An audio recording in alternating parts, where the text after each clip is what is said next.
Peace and welcome to the culture here on the Black Star Network. I'm your host, Farajii Muhammad. Thank you so much for tuning in and being a part of the conversation, folks. Happy Monday.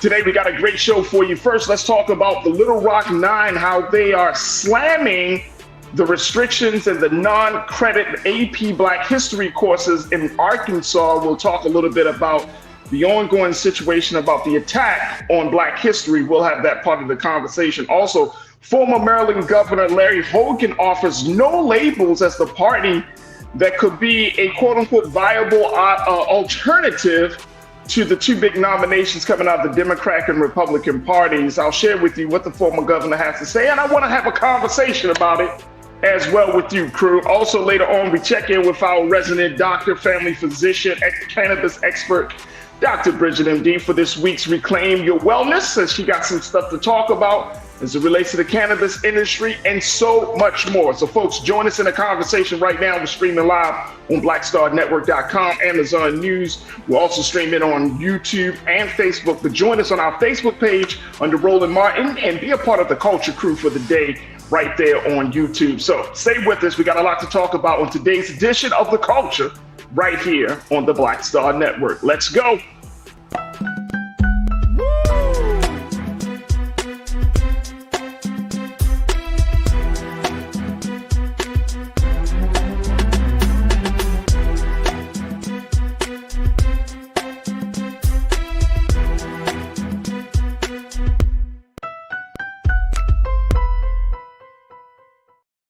All right, there we go. Welcome to the culture right here on Black Star Network. I'm your host, Farajii Muhammad. First and foremost, folks, happy Monday. Happy Monday. Man, oh man, it has been a weekend. And let me just tell you, folks, LA is sunny right now. I know many people have been checking in with me and concerned, like, what's going on with the storm? Well, there were some tropical storm. Hillary certainly has done her damage, flooding many parts of Los Angeles and in LA County. Here in LA City, folks, we got a little flooding. We definitely got some flooding, but thank God we are well.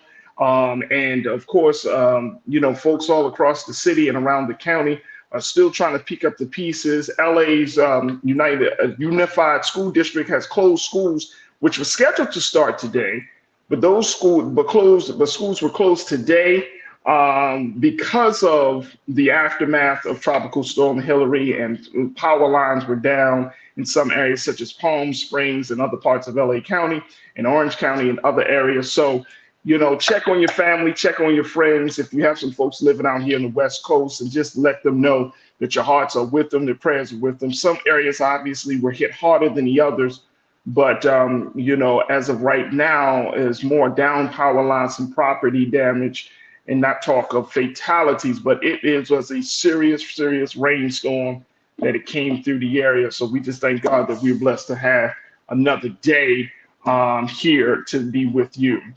Folks, let's jump right into the conversation, because I know some of you are checking in all across the country, and I enjoy listening to you, checking in with you, hearing what you got to say. Crew, y'all know what we do here on the show. Make sure y'all check in with me. We're streaming live on Black Star Network on our homepage, but you're also streaming live on Amazon News, where you can find us 24 hours a day, 7 days a week. Just go to your Fire TV and say, hey, Alexa, play news for Black Star Network. And boom, here we go right there. Also, folks, we can find us now on Plex TV, where you can search for Black Star Network, or find us under Live TV, and then go to News and Opinions. And we're streaming there live 24 hours a day, 7 days a week on Plex TV. And so big shout out to Amazon and Plex for continuing to support us here on The Culture and on Black Star Network. And of course, we're streaming live on Facebook and YouTube, and it's on Roland Martin's YouTube page, where you can join us for the conversation and be the crew member for today. All right, let me check in with the crew. My sister, Karen Connor. Karen, my sister out there, my sister in LA here, man. She's my big sister. She survived the California. We had the hurricane. Yeah, it was like a 5.1 earthquake. I didn't feel it. I'm in LA City, y'all. I didn't feel it, but I know some people did. So this is all new to me from the East Coast. You talking about earthquakes and stuff. I'm rethinking some decisions. No, I'm not. I'm not rethinking any decisions, bro. Conscious Thought, my guy. Thank you so much, brother, for checking in. Good afternoon, Culture Crew. Thank you. Good afternoon, Conscious Thought. Deidre, I see you. Thank you for checking in. McCall, I see you. Thank you. Hey, McCall. Pastor David, good to see you, brother. I hope all is well with you, the family, and the church, dear sir. Thank you for once again for checking in. My sister Robin Welch, happy Monday, Culture Crew family. Happy Monday, Robin. Good to see you again. Good afternoon, everyone. For my man Brian Christian. Brian, thank you so much for checking in. My sister Tiana. Tiana, thank you so much for checking in. We're going to just do a little roll call here. Cindy D, I see you, Cindy. Thank you so much. Hello, hello, hello, family. Jacqueline Botain.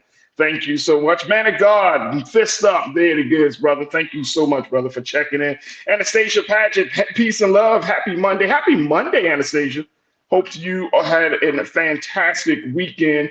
And so many more folks are checking in. I see. All right, just join us here on the chat, folks, as we're streaming live on YouTube. All right, let's go. Let's jump into it, crew. Let me share with you the latest on this situation. Y'all remember back a couple of days ago, I shared with you that in Arkansas Governor Sarah Huckabee has signed into policy that there's going to be some restrictions on African American AP courses as a result of what the state has created this new law or this new mandate saying that these courses can be taken by students, but they won't be given any additional. The students won't get any credit for it.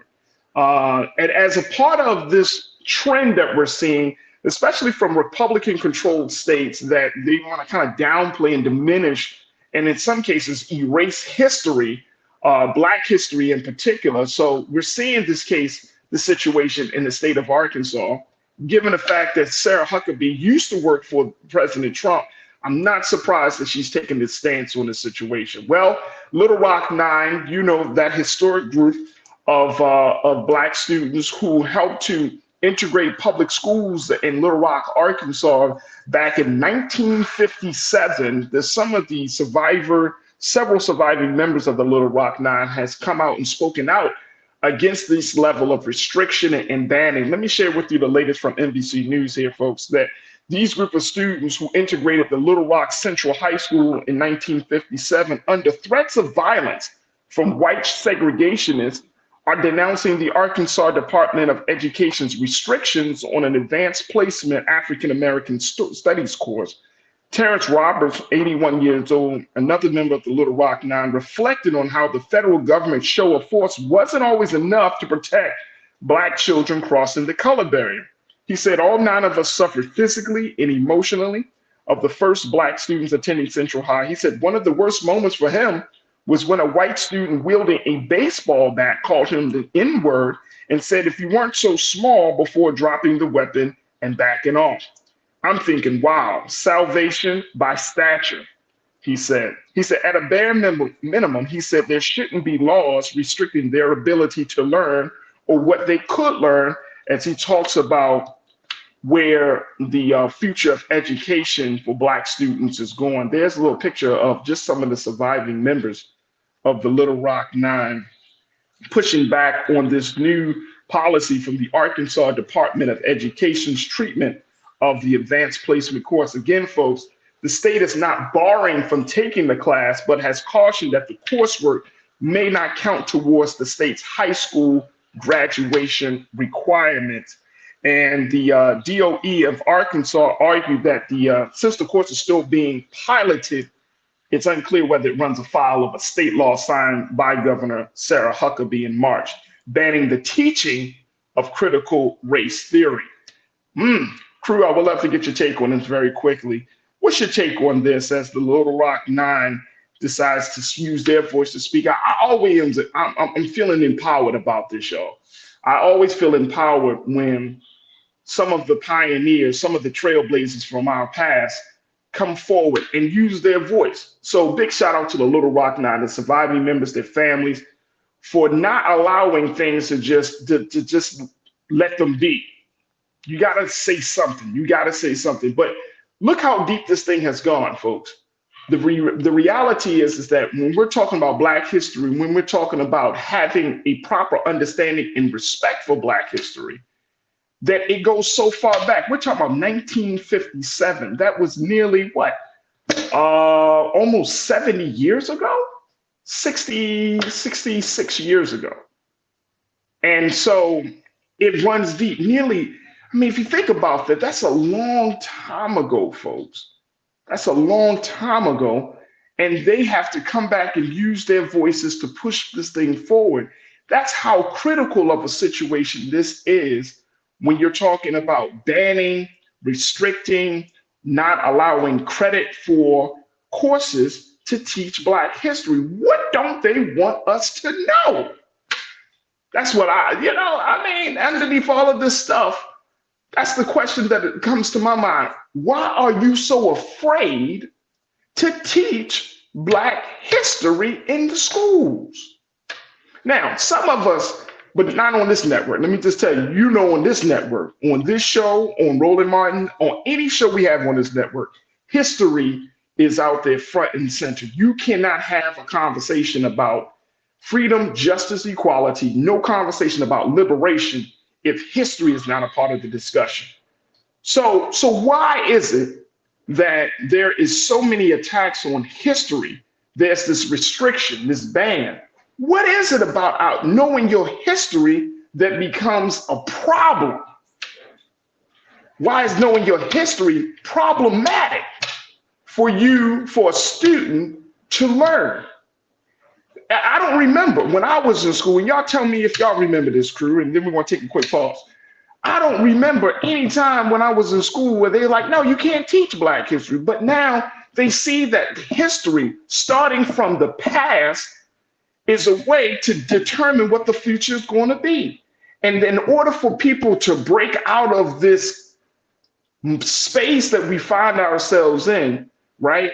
In the midst of all of this growth in technology, in the midst of all of this growth in diversity, they say, you know what? We're going to key in on the history, because if we connect folks to their history, under the momentum from everything from Black Lives Matter to the momentum from decisions from the Supreme Court, from the momentum from police brutality, from the momentum of a Black president in office, from the momentum of all of these things, if we key in on history, which serves as the glue, which helps us to connect the dots and brings us the clarity for us to see things, for us to understand things, and most importantly, for us to move out, right? To move out on things with a line of action, with understanding, with power. They know the importance of history. Question is, do we know the importance of history? And I'm not saying that to us because y'all tune into the show, y'all supporters of the network, but a lot of our people in Black America, we downplay our own history. We act as if that is not important. Whereas the GOP, those who want to keep us in a state of being controlled, who are in a state of servitude, those who don't want us to make the type of progress that we want to make, they know the importance of history. They didn't start from the front, they went to the back. And they know that if you don't teach history to these babies, they're not going to be growing up to think in a revolutionary, liberating way. Crew, I want you to share your thoughts on this. This is deep. And again, what the Little Rock Nine does is help connect the dots. So now you learn about the Little Rock Nine from 1957, but then you got to bring it up to speed to say, okay, 60 something years later, we in the same predicament. We're creeping on the same predicament, helping to connect the dots. That's why the importance of having our trailblazers speak to the present moment of our condition is so important to help connect the dots. Folks, I want to get your take on this. Joining me in the conversation, we're again streaming live on YouTube under Roland Martin, on Facebook.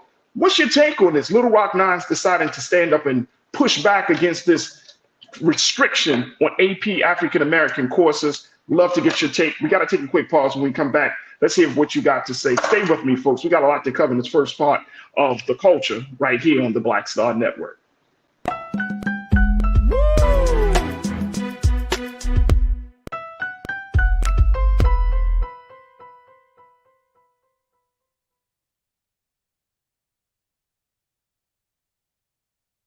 When you talk about blackness and what happens in black culture, we're about covering these things that matter to us, speaking to our issues and concerns. This is a genuine people-powered movement. There's a lot of stuff that we're not getting. You get it, and you spread the word. We wish to plead our own cause. Too long have others spoken for us. We cannot tell our own story if we can't pay for it. This is about covering us. Invest in black-owned media. Your dollars matter. We don't have to keep asking them to cover our stuff. So please support us in what we do, folks. We want to hit 2,000 people, $50 this month, raise $100,000. We're behind 100,000, so we want to hit that. Y'all money makes this possible. Check some money orders. Go to P.O. Box 57196, Washington, D.C. 20037-0196. The Cash App is $RM Unfiltered. PayPal is R Martin Unfiltered. Venmo is RM Unfiltered. Zelle is Roland at RolandSMartin.com.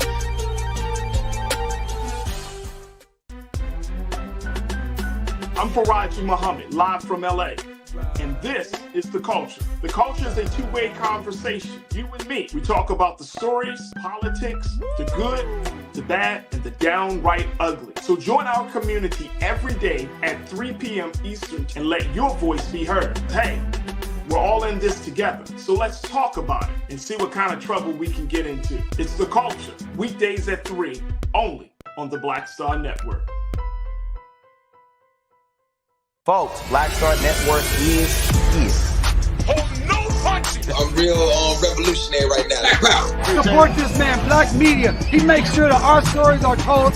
Thank you for being the voice of Black America, Roland. Stay black. I love y'all. All momentum we have now, we have to keep this going. The video looks phenomenal. See, there's a difference between Black Star Network and black-owned media and something like CNN. You can't be black-owned media and be scared. It's time to be smart. Bring your eyeballs home. You dig?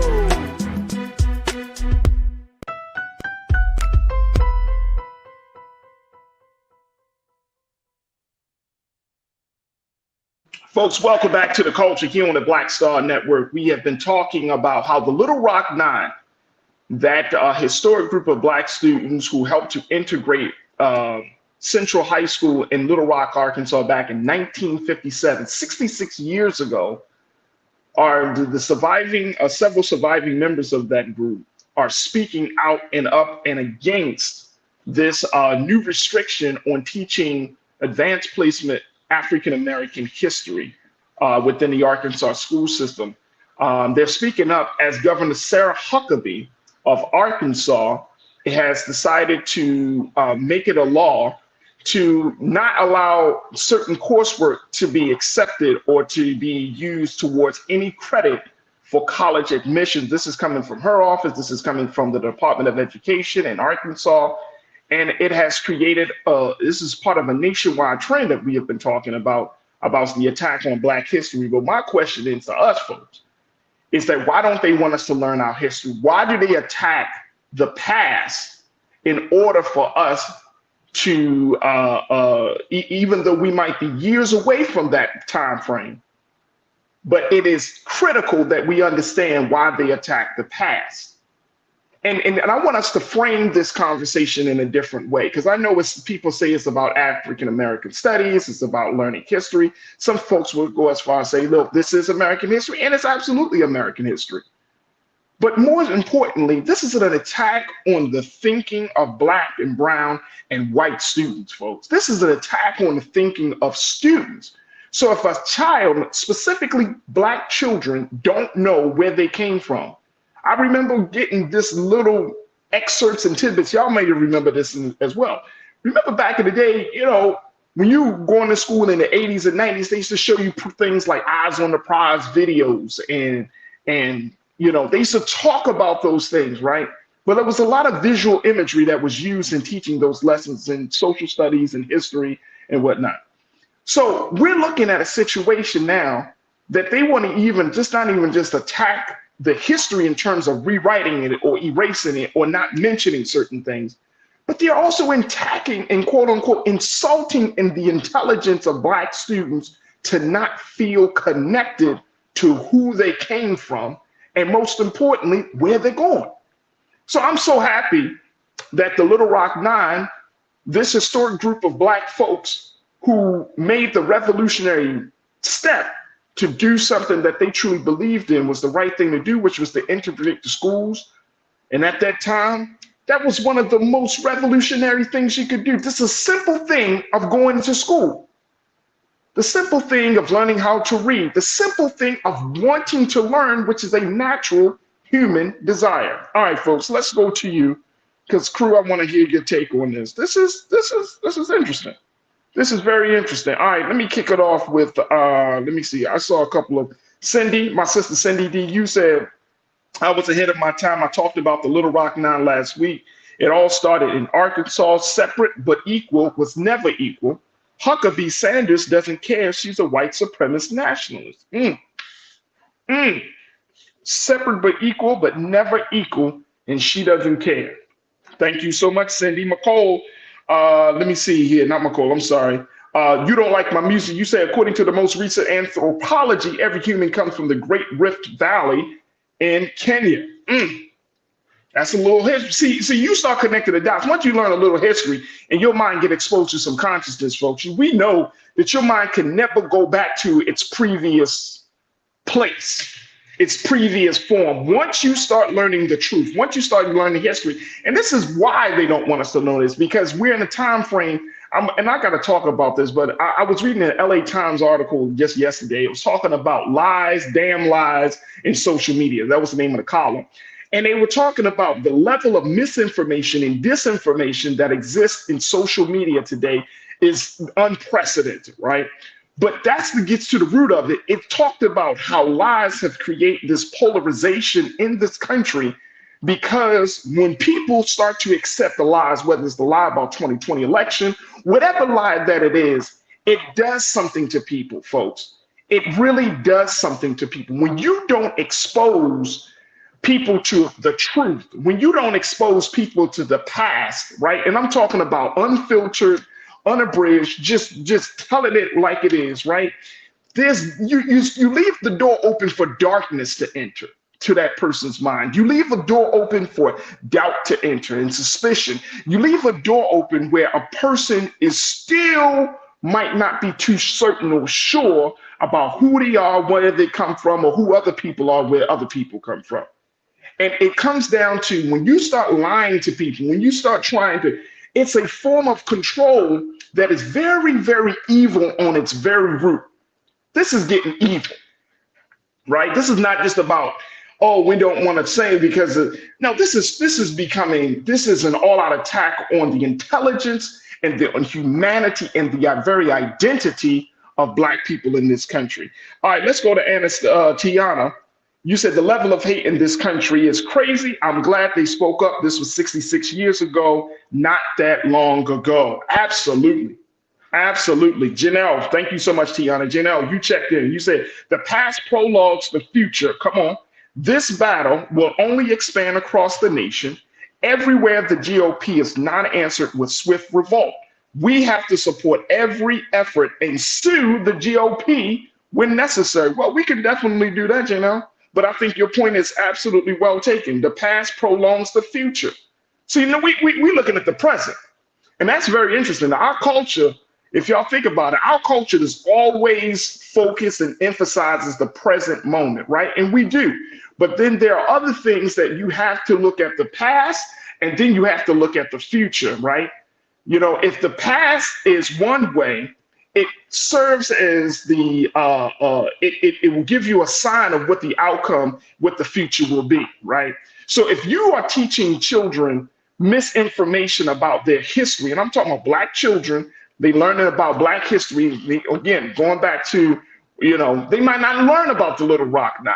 Imagine that. Imagine you live in Arkansas and you don't even know, as a Black child, and you don't even know who the Little Rock Nine is. Can y'all imagine that? Cindy D, you say Black history is American history. I remember going to the library to learn it. It wasn't taught in the 70s like that. Right. Absolutely. Absolutely. Anastasia, my sister, you checked in. You said the problem is they know that we are learning the real truth about more American history, and that we all didn't come from Africa on slave ships. Where are the ships? They know. They know. But we're also in a very, very important time, because this is we are much more culturally advanced at this time than we have ever been before. Conscious Thought, you said, let us remember then Arkansas Governor Orville Faubus shut down the schools in the entire state for a year in order to prevent integration. As then is now, it's racism pure and simple, Farajii.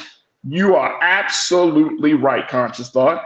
And when we don't speak up, look, we see it happening in states, Miami and in Florida, they're rising up against stuff. Can we expect Black Arkansas to rise up against stuff? We've been having a conversation about Black Montgomery to rise up. Are we going to see, folks? Crew, I want y'all to think about this. Should we expect to see some sort of pushback on this, especially as school gets started? Who else I got here? Pauline Hurt, my sister, you said, why isn't our leaders speaking out loudly about this? I think that some of them are, but guess what?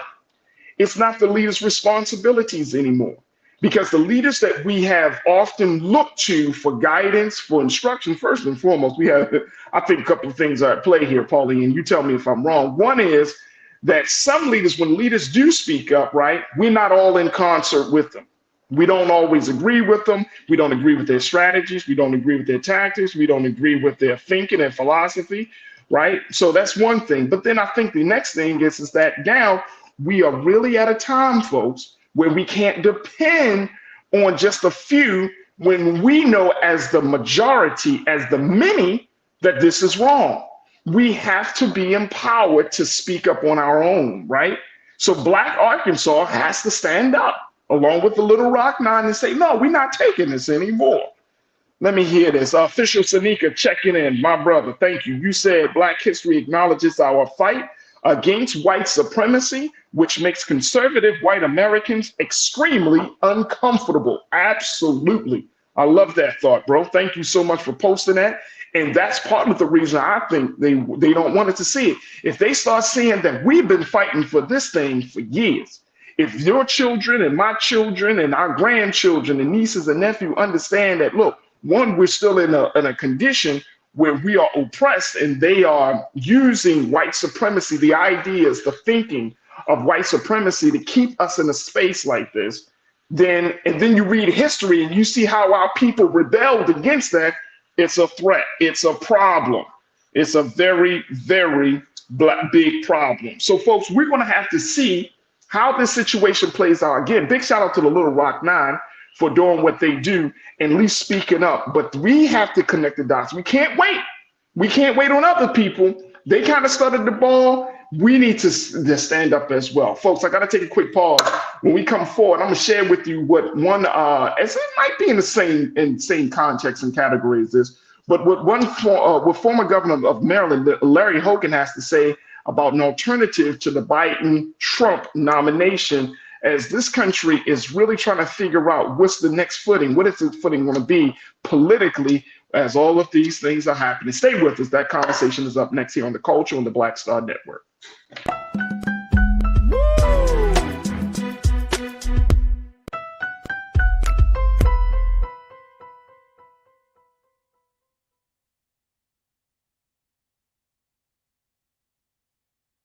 Black Star Network is here.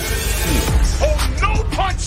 I'm real revolutionary right now. Thank you for being the voice of Black America. All momentum we have now, we have to keep this going. The video looks phenomenal. See, there's a difference between Black Star Network and black-owned media and something like CNN. You can't be black-owned media and be scared. It's time to be smart. Bring your eyeballs home. You dig?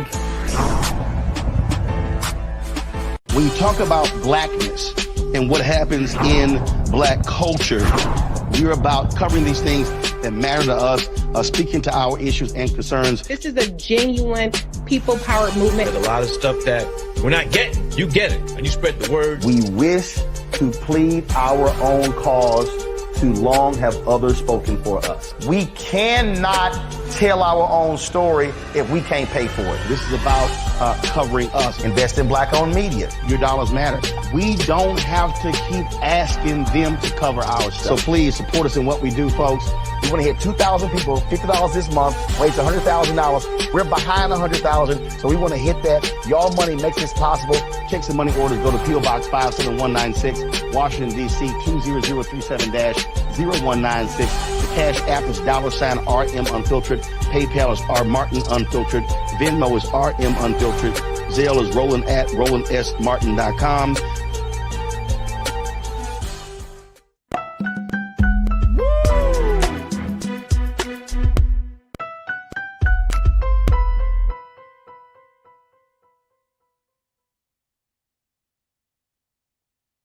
All right, folks, welcome back to The Culture here on the Black Star Network. We talked a little bit about what's happening in the state of Arkansas as Little Rock Nine has spoken out against some of the newest restrictions, the latest restrictions on teaching Black history and how these courses won't be accepted or are considered to be non-credit courses towards college requirements. Students can still take them, but they won't get any type of credit as they're looking to matriculate into college. So we're seeing this in Republican-controlled states.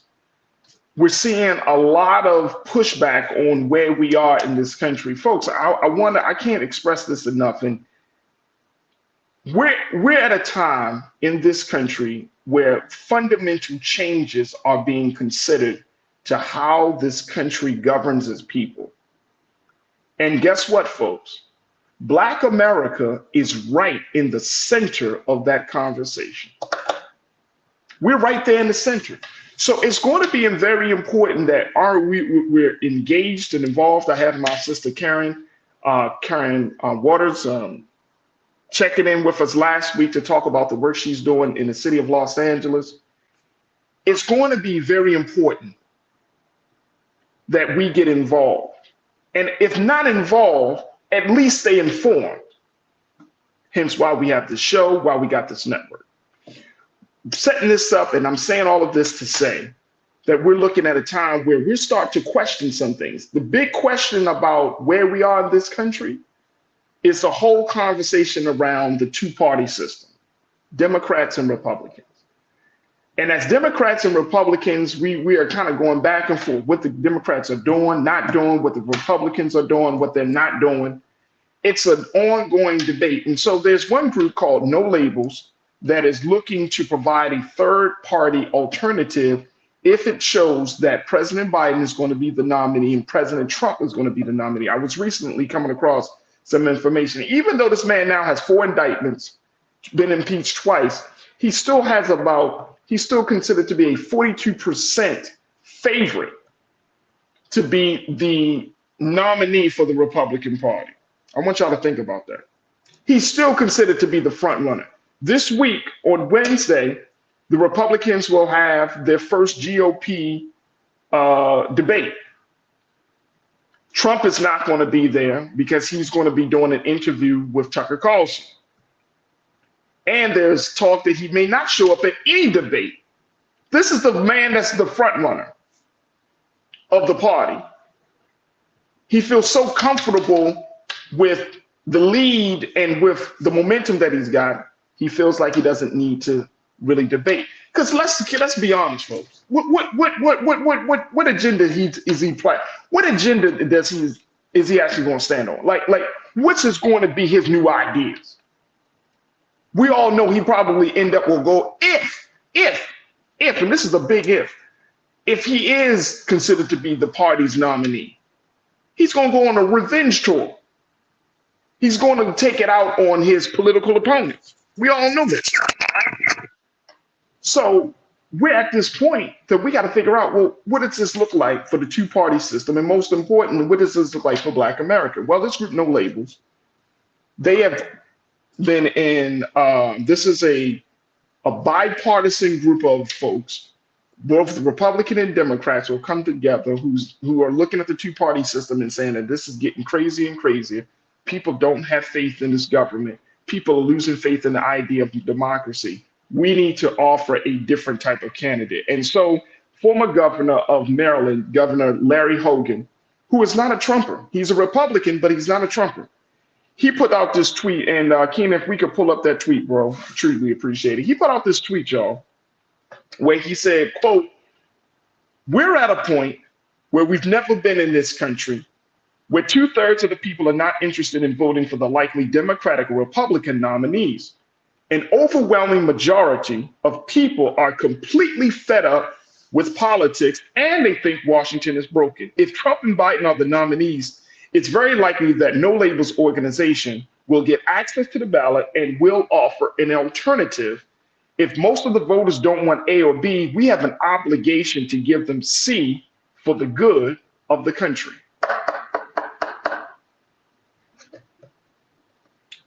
So we talk about this. I remember, y'all, I brought this up some time ago. I was like, there's this other group that's out there that's looking to put themselves out there. So you have Democrats and Republicans coming in together. These are people, and they said that the big concern, here's the big concern, and this is something I want us to key in on. The big concern, this came from Mr. David Axelrod. If you're not familiar, David Axelrod he's been critical and was getting President Obama in for those 2 terms. He was one of Obama's closest, not just allies, but one of his closest officials. He said this in the Hills conversation about this whole idea. Take a look at this. He said he's a former senior advisor for President Obama. He pushed back against Hogan's proposal Sunday, saying, honestly, doesn't that pave the way for Donald Trump? Doesn't that siphon votes from Joe Biden and elect a person that you have criticized so heavily? Let me just tell y'all something. Let me just share this with y'all. We cannot work out of fear, y'all. We can't work out of fear. This thing that we see happening in this country with Trump, with the parties, with the people, with Black America, we got to either move boldly or don't move at all. It can't be out of fear that we have little action. Because fearful action is destructive action. Y'all hear me? When you do something out of fear, you open yourself up to be destroyed. You open yourself up to be imposed upon. So if we're talking about creating a third party, and this group as No Labels is doing, then what's stopping Black folks from having some very serious conversation? It can't be just like, oh man, we got to stop Trump. I mean, come on, man. Trump gonna stop himself. Let me just tell you that. I'm really not worried about the personality of Donald Trump. The man he's going to stop himself. And I know that we tend to put so much on him. And I think that we need to stop putting so much on this man, like he got that much juice and power. He's been indicted. I know it still looks like he's not getting his, but we can't work out of fear. I'm trying to figure out, and as we look at this, and I'm just throwing this out there, we're going to have some more time this week because I'm going to revisit this as the GOP has their upcoming debate. But there's got to be an alternative. There's got to be an alternative. All right, crew, talk to me. Talk to me. You don't like my music, you say, ask your white leaders about racial issues. It's pointless. All you can hope for is sympathy. All you can hope for is sympathy. We can ask for more, though. There are some white people in this country who are sick and tired of the injustice that's being done to Black people, to Native Americans, and to other marginalized groups of people in this country. There are some white people who do not subscribe to that racist thinking, who have worked hard to break out of that old mind, that master slave mentality. There are some white people who really are using their spaces, their platforms, not just on here on the show, but I'm telling you, I've come across folks, I work with people who do not think the same way. And I'm saying that if we're talking about bringing some sort of stability to the uncertainty of this country, it's going to require a lot of people to be hands on deck at this point. Lana, you say Trump will not go to jail now. What will Black America do now that there is no boogeyman? And that's the thing, Lana. Lana, you hitting the nail on the head, sis. We created this boogeyman out of Trump. And every time we talk about some sort of taking a different step politically, the question always comes up, well, won't that open the door for Trump? Come on, y'all. Come on. We got through the first 4 years. So what makes you think we can't get, if he's elected? Again, this is a big if, but what makes you think we can't get, see, this is a sign that we're afraid and we don't have faith in ourselves at the same time. Come on, crew, talk to me. John D., you said when Tom Joyner Morning Show was on, he had a Black History segment every day on his radio. Why don't today Black radio stations do the same thing? Black families still need to teach Black history. You're right, absolutely. You're absolutely right. And if you learn history, you know that Black folks are resilient regardless to the circumstances, regardless to what leadership is in the White House, regardless of where the people are. But you got at the same, we got to have faith in ourselves that we're going to, as Kendrick Lamar said, we're going to be all right. Somewhere along the line, our fear of Trump has overridden our ability to have faith in ourselves and have faith in the goodness of other people.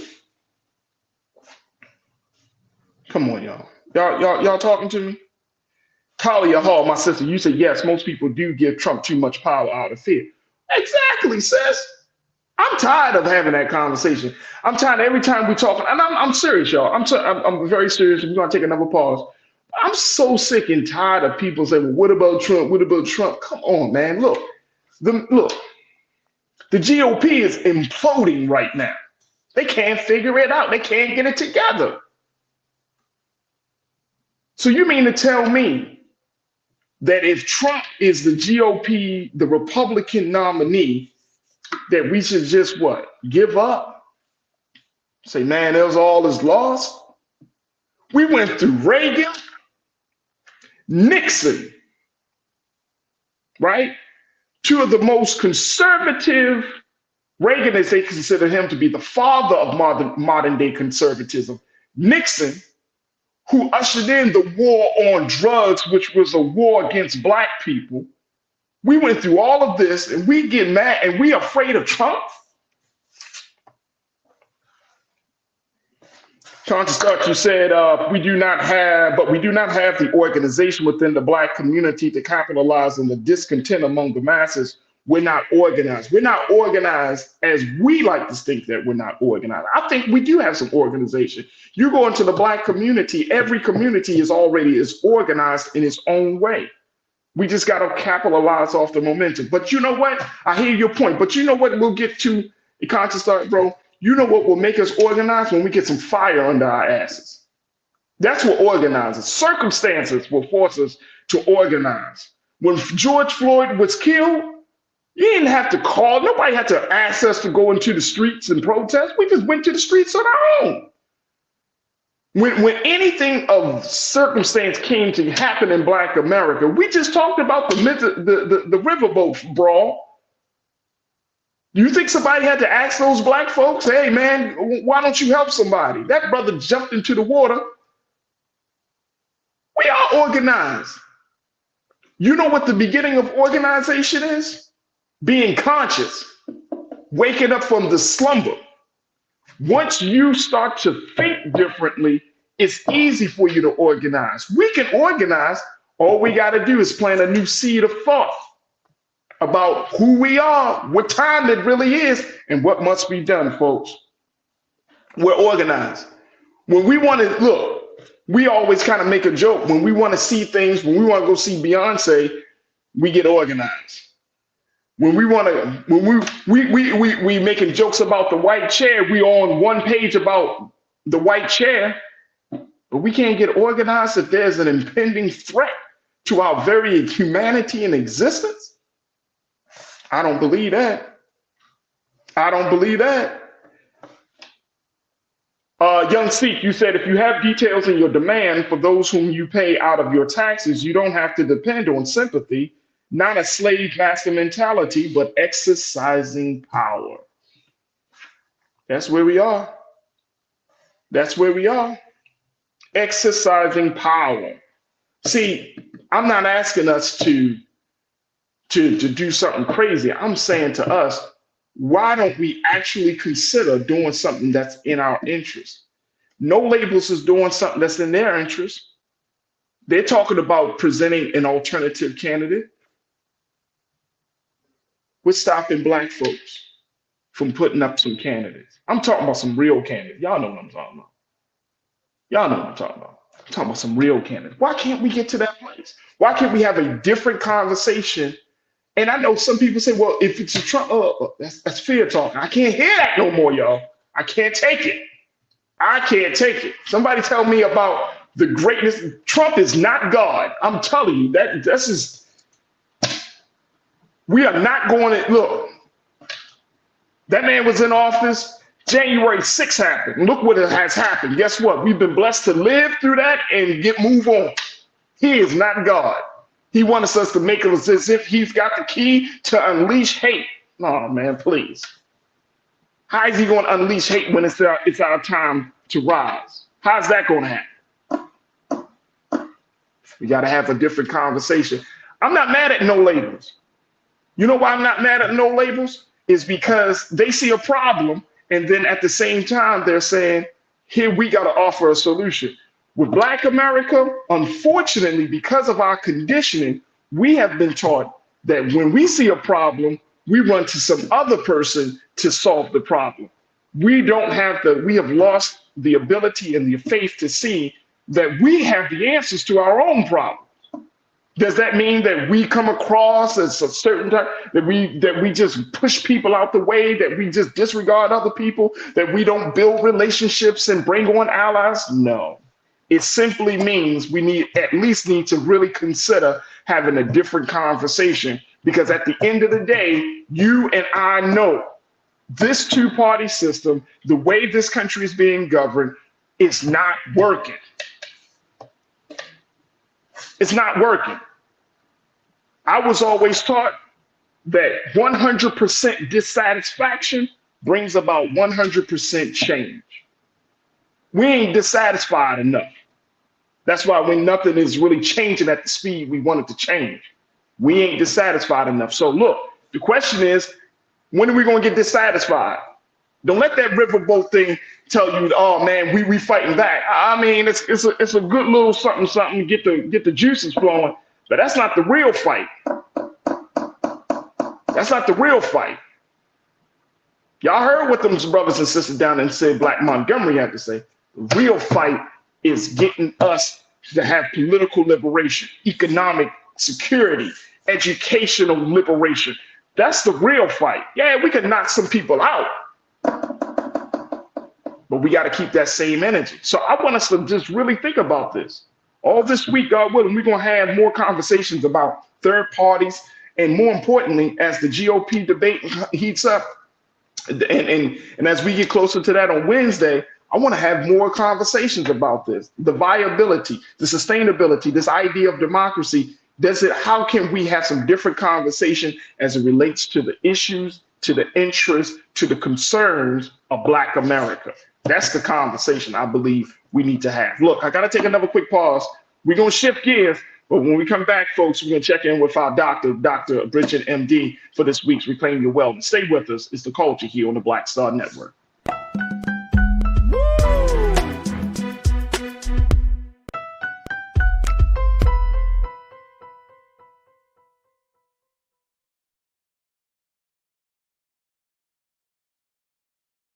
talk about blackness and what happens in black culture, we're about covering these things that matter to us, speaking to our issues and concerns. This is a genuine people-powered movement. There's a lot of stuff that we're not getting. You get it, and you spread the word. We wish to plead our own cause.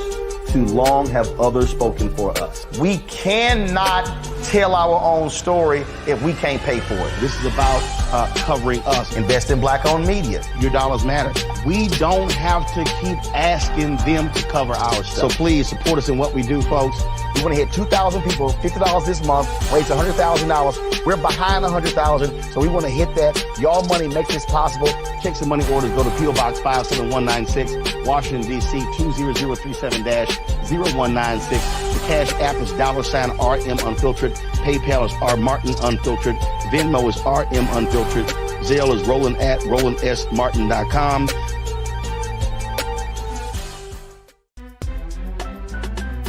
I'm Farajii Muhammad, live from LA. And this is The Culture. The Culture is a two-way conversation. You and me. We talk about the stories, politics, the good, the bad, and the downright ugly. So join our community every day at 3 p.m. Eastern and let your voice be heard. Hey, we're all in this together. So let's talk about it and see what kind of trouble we can get into. It's The Culture, weekdays at 3, only on the Black Star Network. Folks, Black Star Network is here. Oh, no punching! I'm real revolutionary right now. Support this man, Black Media. He makes sure that our stories are told. Thank you for being the voice of Black America, Roland. Stay black. I love y'all. All momentum we have now, we have to keep this going. The video looks phenomenal. See, this difference between Black Star Network and black-owned media and something like CNN. You can't be black-owned media and be scared. It's time to be smart. Bring your eyeballs home. You dig?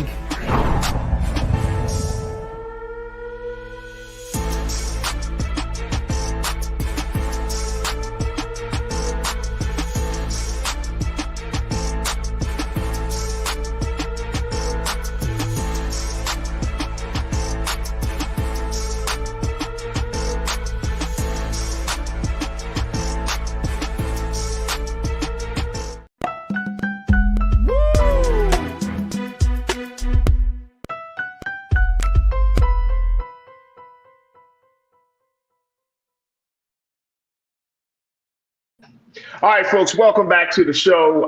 Welcome back to The Culture here on the Black Star Network. I'm your host, Farajii Muhammad. Man, oh man, it is Monday, folks, and we want to, of course, bring you up to speed on how you can do your part to make sure that you keep your health and wellness in a good place. So we do that as we check in with family physician, cannabis expert, and author and entrepreneur, Dr. Bridget Cole-Williams, MD, for this week's Reclaim Your Wellness segment here on The Culture.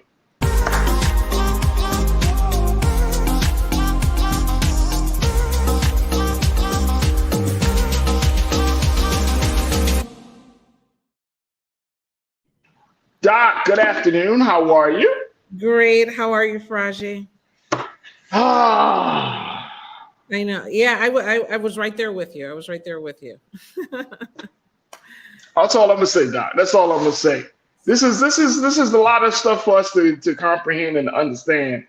And I know just want to, and I just very, very, very quickly. Yes. Trying to emotionally, mentally, physically, to some way, try to handle all of these on this constant onslaught that we are experiencing here in this country, as it relates to our history and our identity. You work in family medicine. Mm-hmm. I'm not expecting you to be a psychologist, but what does this do to us? Like when it's this ongoing, this like questioning about who we are, and then we're seeing people attack us. And like medically, is there anything that medically shows that just being Black in America is a DSM-4 condition? I've said it before. If you're Black in America, you have PTSD, right?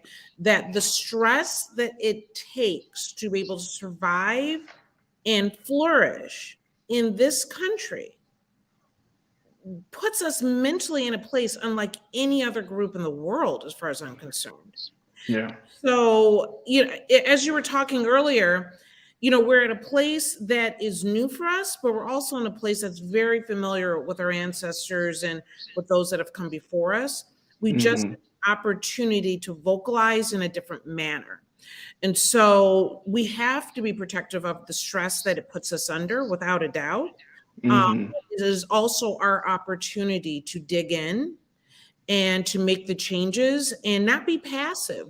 There's no reason for us, with all that we've had and all that we've been able to accomplish in this country, there's no room for us to be passive anymore. We have strength, we have financing, we have ability to make moves that were decades of battle in the past. We just need to come together and get it done.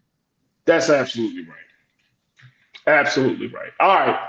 That helped to water my soul a little bit, Doc. So I appreciate it. What you're doing is what is important to bring that conversation to the forefront so we can make those changes. So kudos to you as always. Oh, no, thank you. And I'm big shout out to the ancestors, man. Like, that's the spirit in which we're taking this thing in. So that's the spirit we're going to go with it. But Doctor, as we're talking about, stress, and as we're talking about managing all of this stuff, there are some things that in the space that you work, which is in the cannabis industry, that you're seeing happening right now. Talk to us about this latest report that says that's being refuted, saying that cannabis smoke is less toxic than tobacco smoke. So this is an ongoing conversation. And first, let me just say that I am visiting St. Louis today. Let me just throw that out there. And I'm at the Vogue Airbnb. So I like to support us and support, other entrepreneurs in this space. So if you come to St. Louis, look up Airbnb, look up the Vogue in St. Louis on Washington, and support this Black family that created this incredible space for me and my family to be at today. So with that being said, and mentioning the stress, and for a lot of people, cannabis has a lot to do with combating the stress that we experience. However, there's this ongoing conversation that does cannabis cause, is it safe? Is cannabis smoking safe? Is it the same as tobacco smoking? And does it cause cancer the way that tobacco and nicotine smoking causes? And so I find it interesting every time this comes up, because there's a lot of groups across the US, universities that do research in this area. A lot of times we're coming up with different information all the time. What we're looking at today was a story that came through CNN with Dr. Beth Cohen from the University of California in San Francisco. And what she's suggesting is that when you burn something, whether it's tobacco or cannabis, it creates toxic compounds, carcinogens, and particulate matter that are harmful to health. She said in an email, it's the combustion that's the problem. So this idea that because cannabis is natural burning and inhaling, it is fine, it is wrong. And that statement right there, I am in agreement with. That whenever you are burning anything, combusting, you are releasing carcinogens, okay? The problem that comes from a story like this is that it is suggesting that cannabis is causing cancer at the same rates that tobacco smoke does, and by no means is that true. So there's no study, there's no research to back up that claim. The claim, so there's research actually showing that cannabis causes less cancer than tobacco smoking. What I find interesting is that one of Dr. Cohen's colleagues, also at University of California in San Francisco, refutes this and actually comes back and says that the research has suggested that smoking marijuana can cause damage to the lungs, but it is not as detrimental. So I said damage to the lungs, but not as detrimental as smoking tobacco. The studies have also concluded that smoking marijuana may not increase a person's risk of lung cancer, but we do need more research. So that is the truth of the matter, that anytime you're combusting, you're releasing carcinogens. Anytime you're inhaling smoke, you are causing damage that can increase chronic coughing, acute bronchitis, sputum production. Is it causing cancer in the same rates? We don't think so. And one of the reasons is that anytime you're smoking a cigarette, you are taking in 4,000 chemicals, many of them including arsenic, acetone, ammonia, benzene, formaldehyde, lead, as well as obviously the tar that you end up inhaling. When you're burning cannabis that is grown organically, which is the way that when you're going to dispensaries, they're not using pesticides in this manner. There's a handful of chemicals that are produced in the process of combustion. So we're talking about anywhere between 5 or 7 different chemicals that are part of the combustion process. Not nearly the 4,000 that are not only a part of the combustion, but also in the cigarette itself when you're smoking tobacco cigarettes. So it's not the same. I'm never going to sit here and tell you, oh, so go ahead, smoking is fine, it's good for you. I'm never going to say that.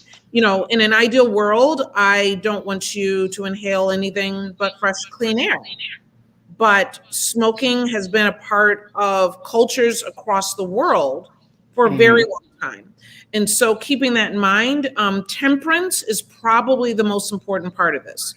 Temperance meaning heavy smokers of cannabis are more likely to be the ones, if they are to produce cancer, those are the ones. Heavy smokers means daily and several times a day. But at the same time, if you're using it when symptomatic, when it is needed, you're less likely to be in that space. So there's a lot of research that's needed. But, it's an important conversation.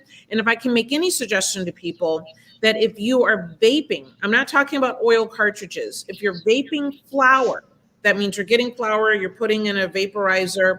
You can control the temperature so you're not getting it to the combustion level, that you're getting it so that it's much more of a mist, that you're getting the cannabinoids as it's being released from the plant, and you're less likely to have those same issues and get those chemicals that are produced in the process of combustion. All right, let me take a quick pause, Doc. And folks are checking in because they want to share their thoughts on this. So we're going to take a quick pause. When we come forward, folks, more conversation with our very own Dr. Bridget MD for this week's Reclaim Your Wellness. And of course, crew, getting to your comments as well. So stay with us. We still got a lot more to discuss here on The Culture on the Black Star Network.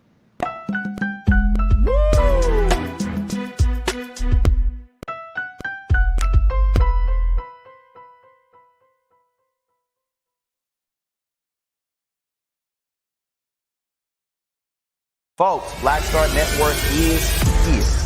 Oh, no punches! I'm real revolutionary right now. Support this man, Black Media. He makes sure that our stories are told. Thank you for being the voice of Black America, Roland. Stay black. I love y'all. All momentum we have now, we have to keep this going. The video looks phenomenal. See, there's a difference between Black Star Network and black-owned media and something like CNN. You can't be black-owned media and be scared. It's time to be smart. Bring your eyeballs home. You dig?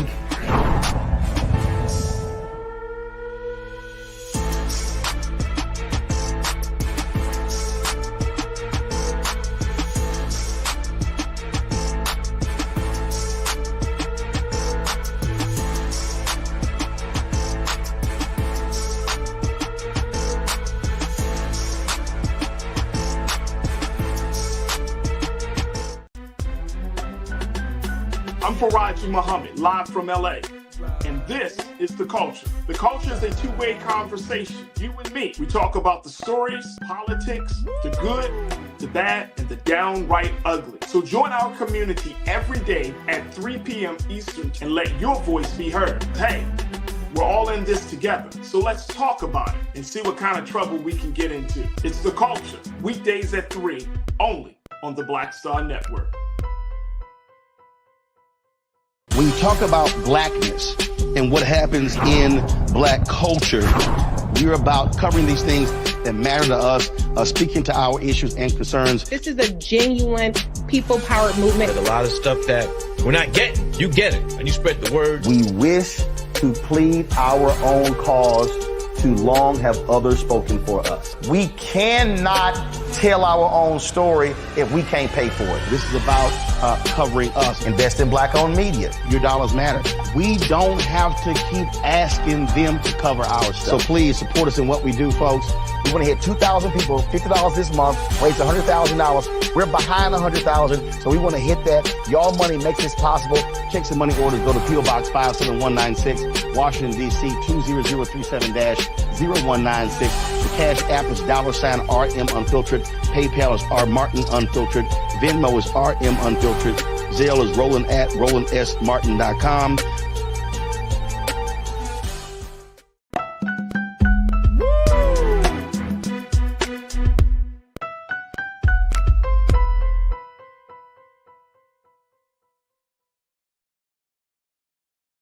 All right, folks, welcome back to The Culture here on the Black Star Network. We've been checking in with our very own Dr. Bridget, MD, for this week's Reclaim Your Wellness, as we're talking about something that's an ongoing discussion within the cannabis and smoking industry about which is safer or which is a little bit better than the other, which is this idea that inhaling cannabis may be a little bit safer than inhaling tobacco.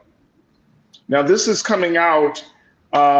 This is coming out of a report that said that a majority of American adults said yes to the question: is inhaling marijuana smoke safer than inhaling smoke from tobacco? A majority of adults said yes, according to a new survey. And they also believe there is less harm to adults and children from secondhand marijuana smoke than tobacco smoke.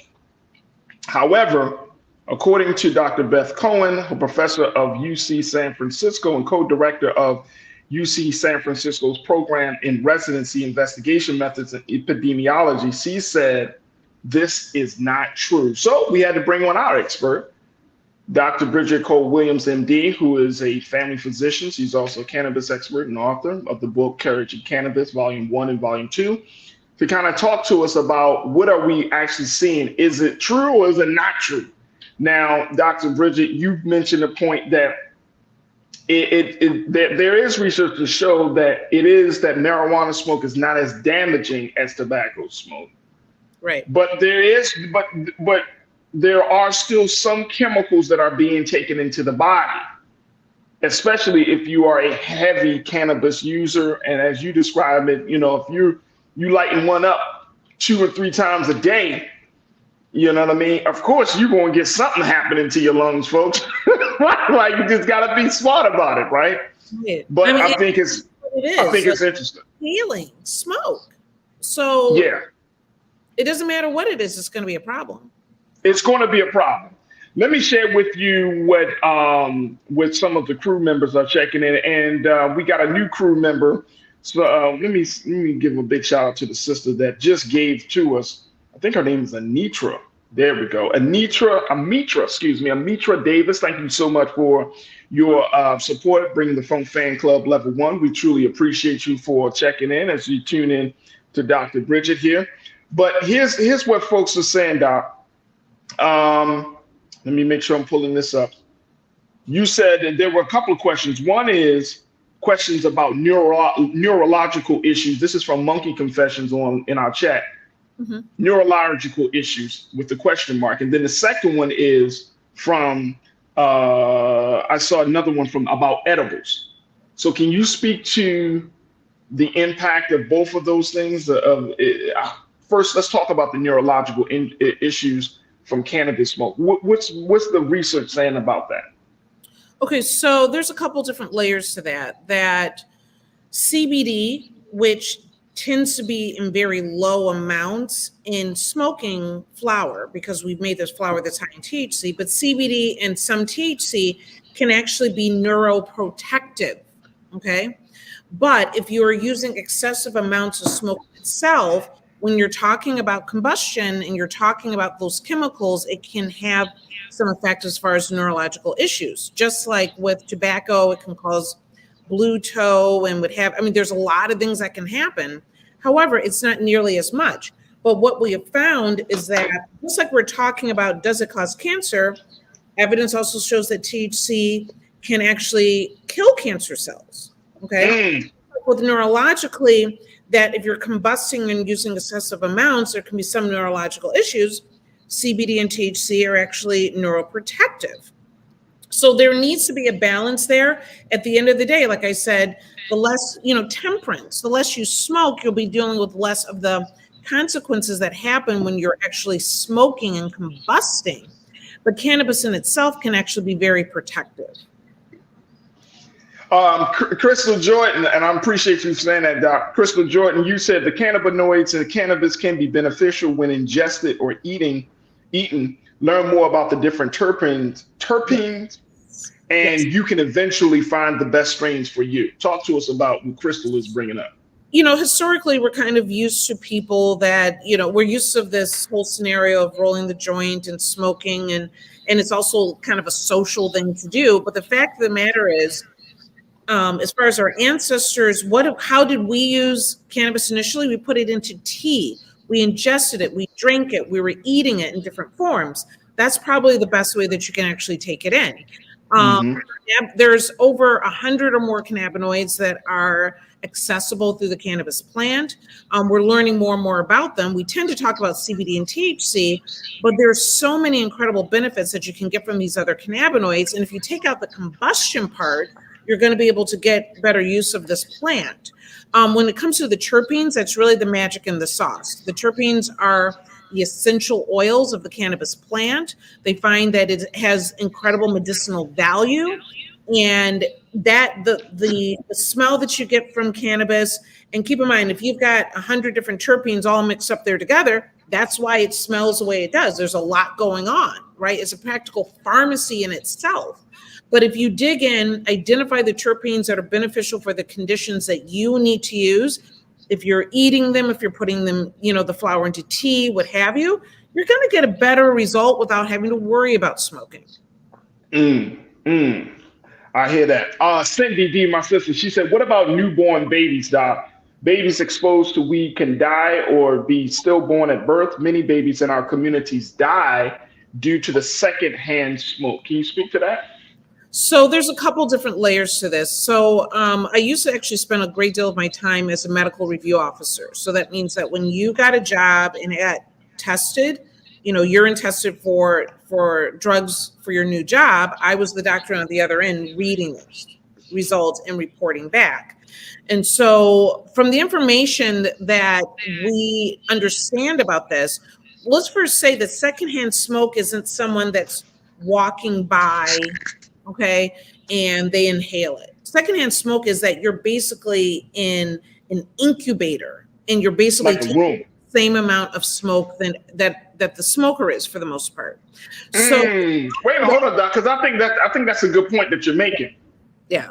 That a lot of times secondhand smoke has often been presented as you just getting a quick whiff right of the smoke in the air. So you're saying that that's not really secondhand smoke. Secondhand smoke is if you're in a like a room and you're sitting next to your homeboy, your homegirl, you talking and they're smoking and you're just taking it in, but it's in a room that might not. Right, you're inhaling that smoke without any ventilation.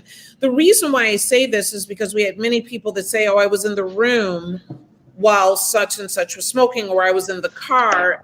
If you're in the car and all the windows are up and you're just making basically a smoke hut in there, yeah, that might be an issue. But most of the time, when we're with someone that's smoking, there's some ventilation that's available, and so sometimes we over-dramatize what that looks like. Now, getting back to the newborn baby, there's a lot of, again, we just don't have enough solid research because there's some research that says that there can have that cannabis, if the mom is using cannabis during pregnancy, there's low birth weight, there's concerns about developmental, meeting milestones, what have you.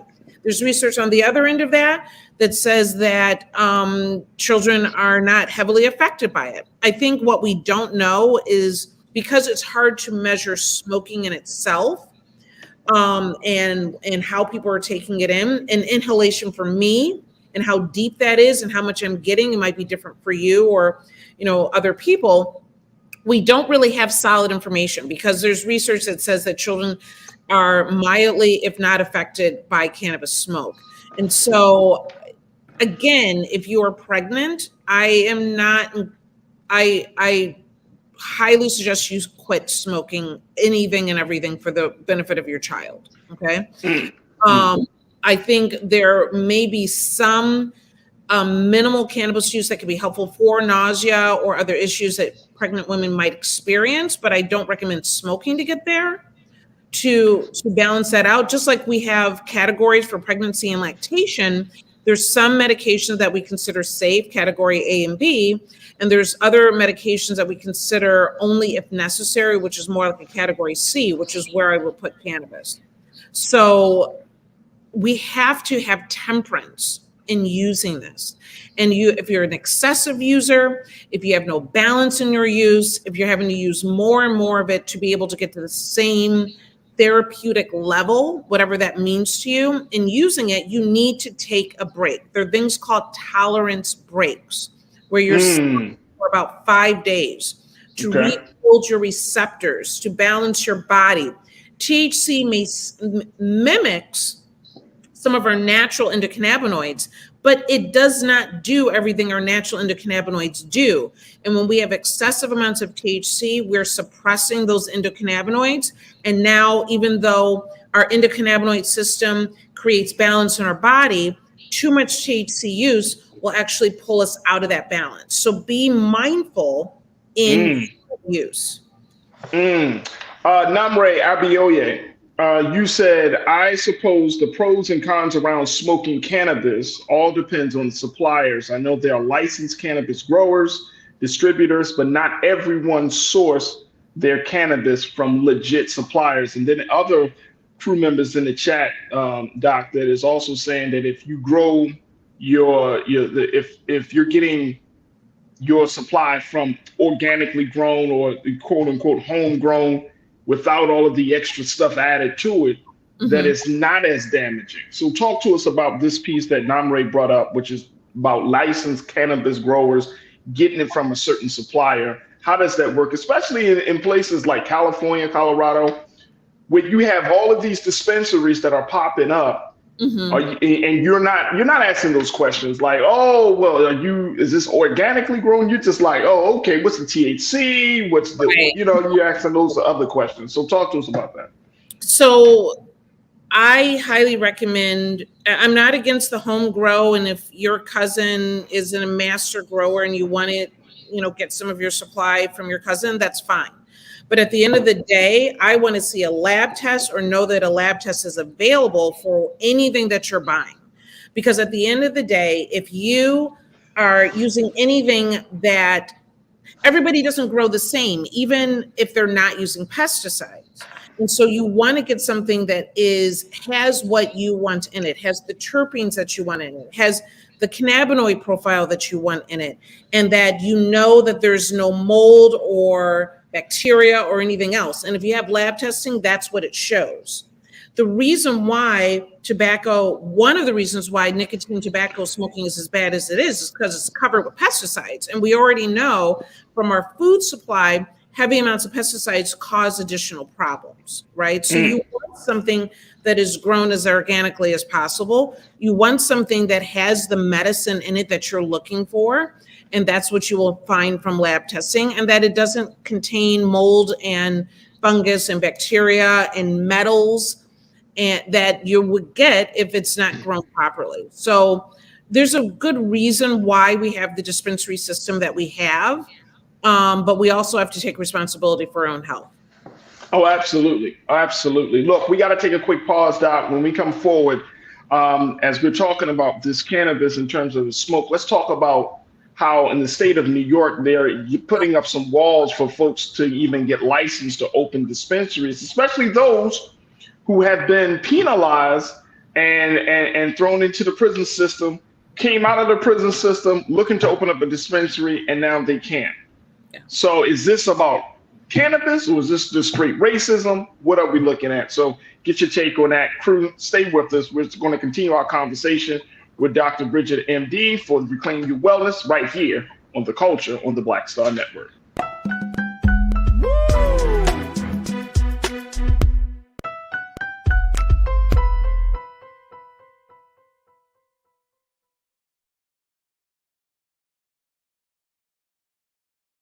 Folks, Black Star Network is here.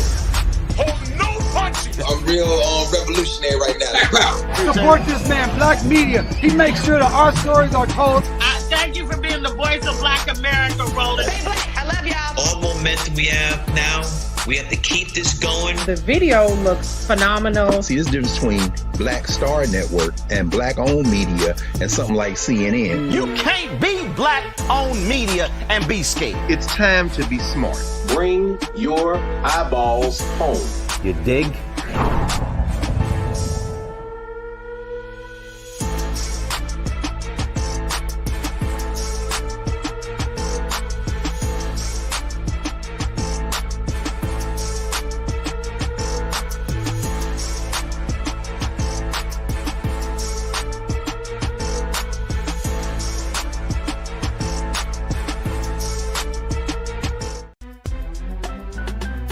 I'm Farajii Muhammad, live from LA. And this is The Culture. The Culture is a two-way conversation. You and me. We talk about the stories, politics, the good, the bad, and the downright ugly. So join our community every day at 3 p.m. Eastern and let your voice be heard. Hey, we're all in this together. So let's talk about it and see what kind of trouble we can get into. It's The Culture, weekdays at 3, only on the Black Star Network. When you talk about blackness and what happens in black culture, you're about covering these things that matter to us, speaking to our issues and concerns. This is a genuine people-powered movement. There's a lot of stuff that we're not getting. You get it, and you spread the word. We wish to plead our own cause. Too long have others spoken for us. We cannot tell our own story if we can't pay for it. This is about covering us. Invest in black-owned media. Your dollars matter. We don't have to keep asking them to cover our stuff. So please support us in what we do, folks. We want to hit 2,000 people, $50 this month, raise $100,000. We're behind 100,000, so we want to hit that. Y'all money makes this possible. Checks and money orders go to P.O. Box 57196, Washington, D.C. 20037-0196. The Cash App is $RM Unfiltered. PayPal is R Martin Unfiltered. Venmo is RM Unfiltered. Zelle is Roland at RolandSMartin.com.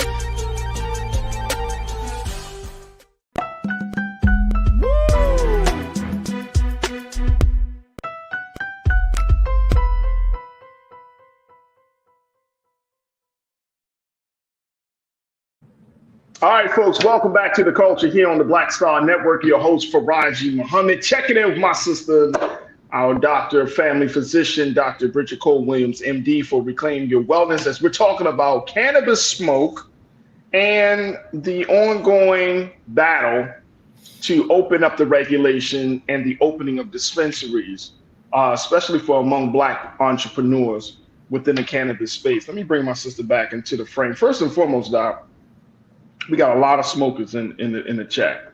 Okay. We got a lot of smokers in the chat. So folks are checking in, sharing their personal stories, as well as just their understanding of how this whole thing with cannabis has created this other space for Black folks. But I do want to kind of speak to the business side of things, which is what we're seeing in the state of New York. I remember when New York City started the conversation, at least opened it up, it was early this year when they opened it up and opened up their first dispensary. You know, when you came on the show that Monday, I think you had just gone to that dispensary or you were going to go to that dispensary. You were in New York at the time.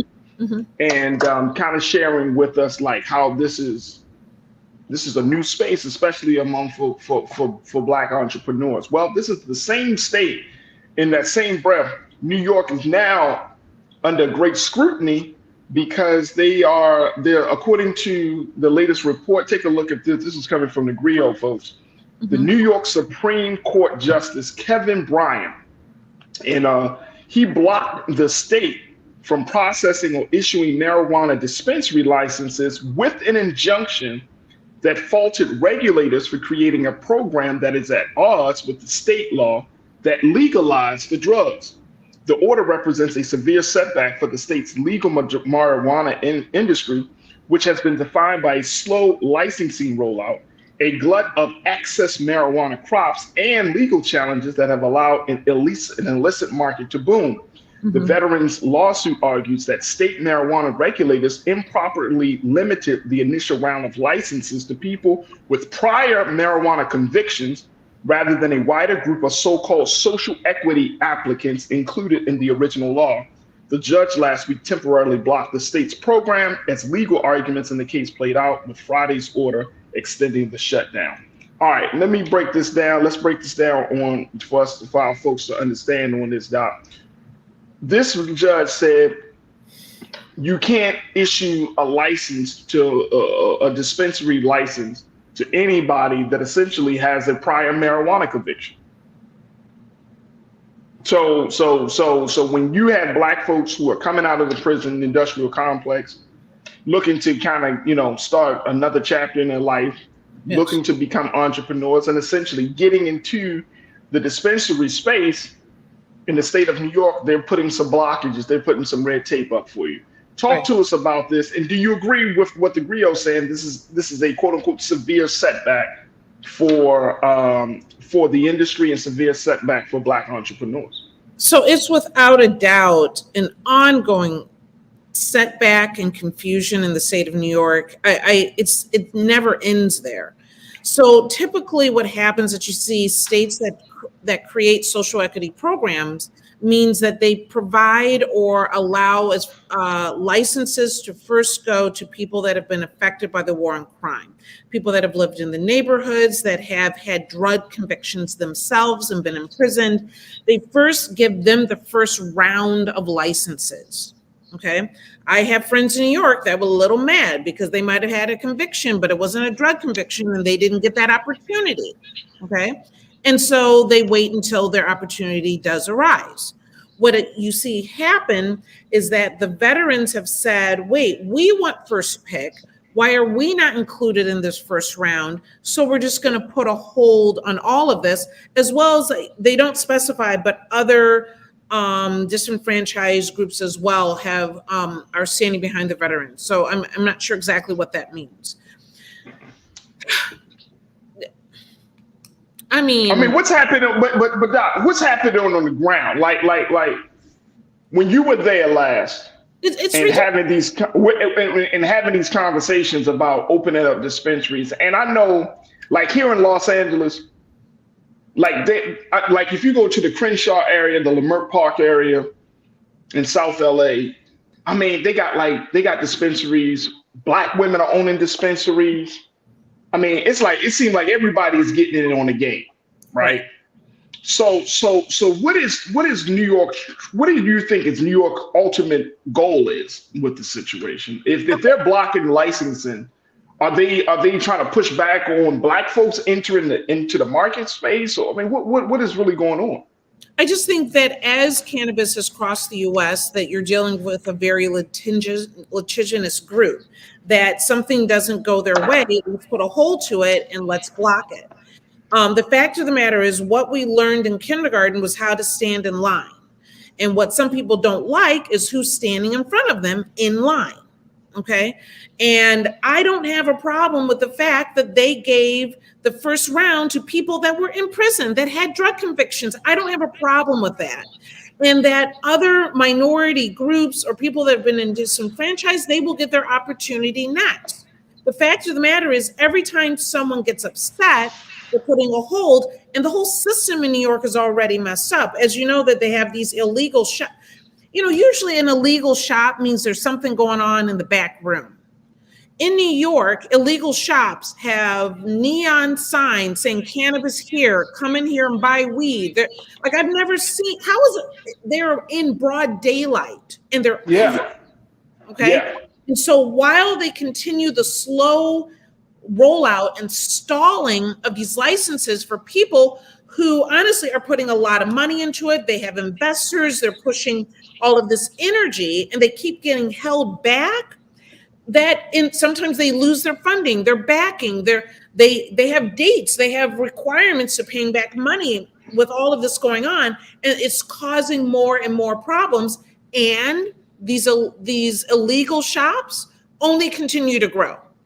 So they might say they're putting a stop to them, but New York is wild. Those folks they're still open. They close one place or opening someplace else. They need to give the people that have been disenfranchised their opportunity, get in line. We learned it in kindergarten. Everybody will eat if you allow someone to get started. Do you think that this is still the one of the pathways for us as a people for economic, for us to get into a better economic space? Because that was one of the things that I heard. I even went heard as far as this, Doc, and crew, y'all tell me if y'all heard this or not. Some people have even gone as far as to say that opening up a dispensary is like a partial form of reparations. I do look at it like that. I tend to be very conservative with all of this. I believe that we are due what we earned and what we are due to the war on drugs and Nixon and how it's destroyed our communities and how we had people that didn't have the opportunity to get education, incredibly well-minded business people. And yes, they chose an avenue that was illegal at the time that is now profitable for white boys in corporate America. Yes, it is our opportunity, without a doubt. But the issues that they're creating, there was a Michigan group that sued New York because New York was favoring New Yorkers. Yes, they were favoring they continue, and this stalls and slows down the process from New York to actually have a viable, healthy program. They cannot have a healthy program as long as people are whining, standing in line and complaining. So as we wrap this up, Doc, what's the next step? If this is happening in New York and it's a slow rollout program, does this affect other slow rollouts in other states from your vantage point? Do you see that happening? Well, when you see one lawsuit after another lawsuit come forward, it makes states that haven't even gotten this far at all be a little leery, because with every lawsuit, there's tons of resources that have to go into managing it. And other states will be a little bit more cautious, maybe try to create a better program and do a rollout that runs a little bit better. So maybe they're learning from it, but sometimes it just slows the process for other states to even get started. So I think we need to, and the other part of this is that farmers that have been growing, the cultivators have been growing all this cannabis, but they have no place to sell it because they can't even open the dispensaries. We're now allowed to go to farmers markets and festivals to sell the weed that was supposed to be tested and put into dispensaries. This is chaos, and they need to get it together. Absolutely. Dr. Bridget, it's always a pleasure to reconnect with you each and every week here on the show. Tell us about any upcoming chats, any upcoming events. I know you moving around this country. You stay on the road, Doc. A little bit. You stay on the road. You stay a little bit, please. Every time we check in with you in a new city. Well, I'm in St. Louis today. I'm with my daughters. We are seeing Beyonce for my youngest daughter's birthday. So my God. I'm seeing Beyonce tonight. I'm seeing Beyonce tonight, but I'm doing my part to stimulate the economy. Beyonce and Taylor Swift are making this country great again, and I'm just playing my part. I'm my part. Hey, look, Taylor Swift gave everybody $100,000 boost to their checks, $55 million to her crew. Hey, y'all understand me? Taylor Swift gave everybody that worked on her tour an additional $100,000 bonus. $55 million worth of bonuses, y'all. Yes. That's crazy. Jeez. Yeah. For just thanking them to work on the tour. Taylor, when you come to Los Angeles. I have direct deposits, so we can work this out real quick. So.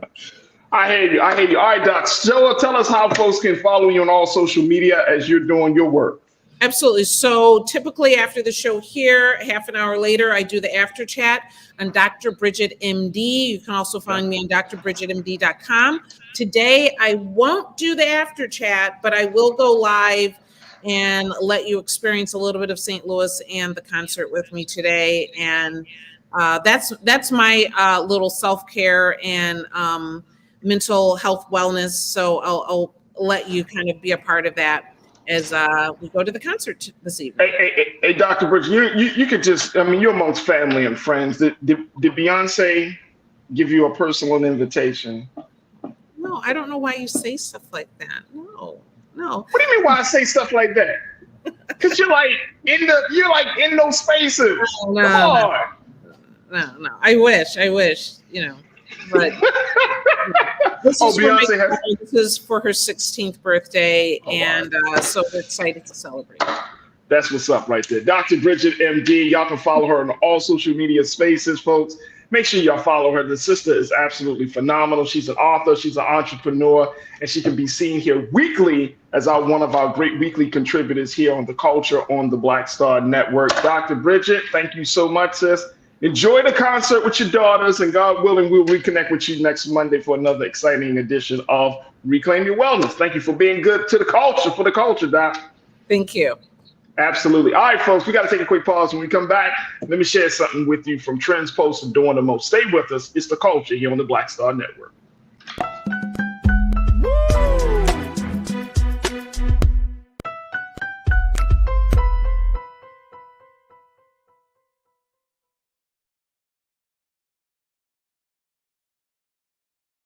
Folks, Black Star Network is here.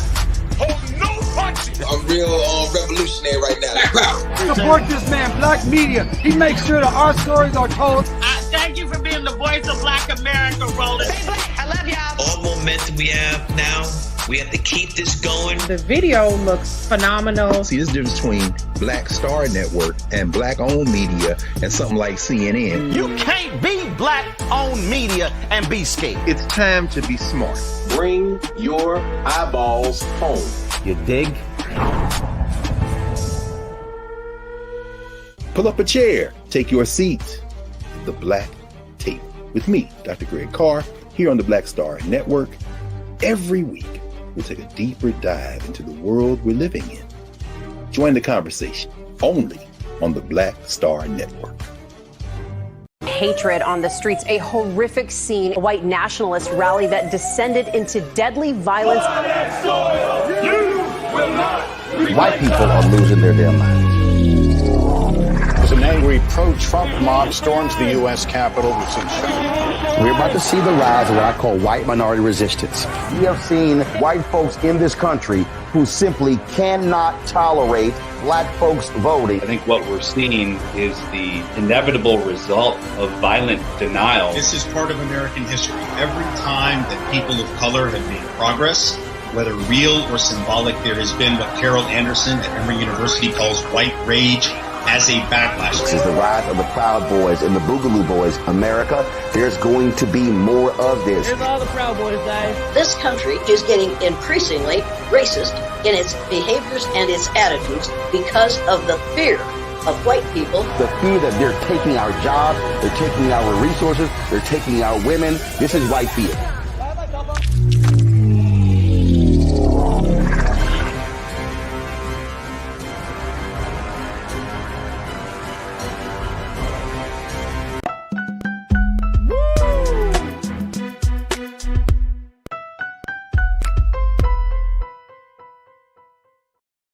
All right, folks, welcome back to the show. For today's Trends Post and Doing the Most, let's talk about Atlanta, Georgia. Let's talk about history. Let's talk about Mamie Till and Emmett Till as their big special exhibit, opens in Atlanta, folks. I'm talking about the Atlanta Histories Center's Emmett Till and Mamie Till Mosby Let the World See exhibition. Is furthering Mamie's mission to, quote, let the people see what they did, which is just as important today as it was back in 1955.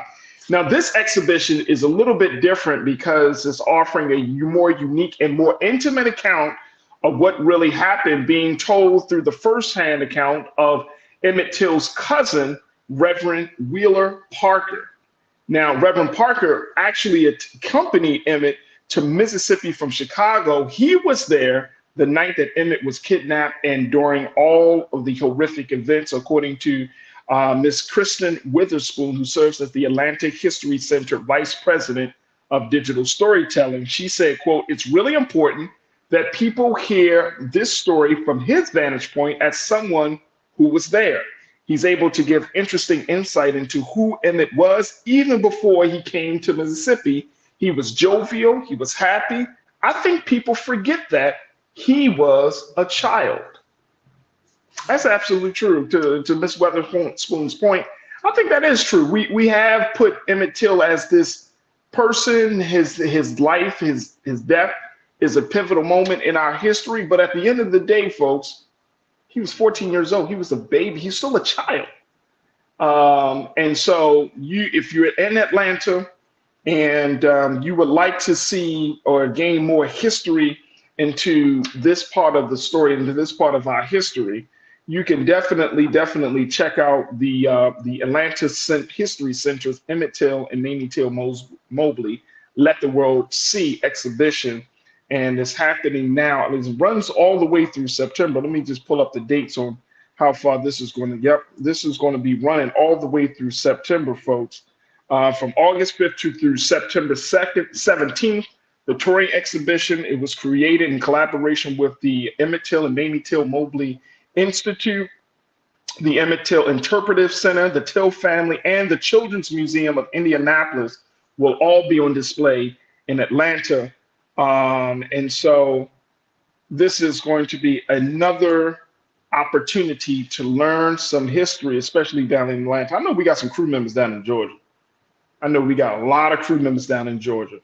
So if you're down there, if you're visiting there, if your peoples are down there, let them know to learn more. Look, we talk about the importance of history. We can't wait for someone else to teach our story, to tell our story, to teach our history. Let's be very, very, what's the best word I can use? Let's just be very serious about making sure that we learn our history at every opportunity that we can. And more importantly, folks, expose it to your children. You might say, well, it's so dangerous and so violent, but guess what? It was those lessons when when somebody showed me what happened during the transatlantic slave trade and told me about different moments in our history. Those are the things that stuck out in my mind as a child. It shook me, but at the same time, guess what? I didn't forget it. I did not forget it. So big shout out to the Atlanta History Center for putting on this exhibition, and the Till family and all of the partners for putting this on to keep the story and, of course, the big legacy and lesson of Emmett Till and Mamie Till Mobley's story alive and well.